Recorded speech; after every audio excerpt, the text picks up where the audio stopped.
আজকের অনুষ্ঠানে উপস্থিত ইনকলাব মঞ্চের সম্মানিত সদস্যবৃন্দ, উপস্থিত শ্রদ্ধেয় শিক্ষকবৃন্দ, উপস্থিত চট্টগ্রাম বিশ্ববিদ্যালয়ের বিভিন্ন সামাজিক এবং সাংস্কৃতিক সংগঠনের অতিথিবৃন্দ এবং মঞ্চে উপস্থিত সকল শ্রোতাবৃন্দকে আন্তরিক শুভেচ্ছা এবং সালাম। আসসালামু আলাইকুম রহমতুল্লাহি ওয়া বারাকাতুহু।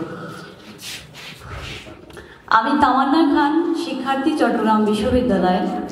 আজকের অনুষ্ঠানের আলোচ্য বিষয় নির্ধারিত হয়েছে সার্বভৌম সীমান্ত নির্মাণে সাংস্কৃতিক লড়াই।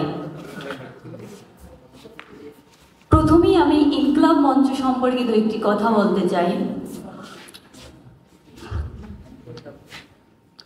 ইনকলাব মঞ্চ একটি অভ্যুত্থান অনুপ্রাণিত সাংস্কৃতিক প্ল্যাটফর্ম।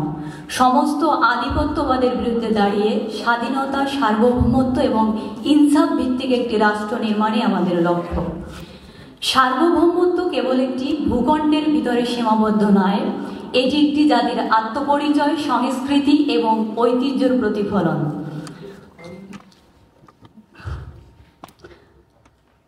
তো এই সীমানা রক্ষা করতে গিয়ে সাংস্কৃতিক লড়াই কেমন করে একটি জাতিকে ঐক্যবদ্ধ করে এবং ভবিষ্যতের দিকে এগিয়ে নিয়ে যায় তা উপলব্ধি করা অত্যন্ত জরুরি।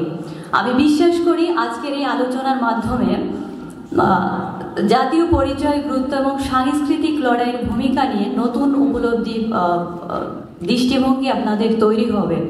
তো আজকের এই প্রোগ্রাম সুষ্ঠু সুন্দর করতে আপনাদের সকলের সাহায্য সহযোগিতা কামনা করছি। ধন্যবাদ। ইনকলাব জিন্দাবাদ।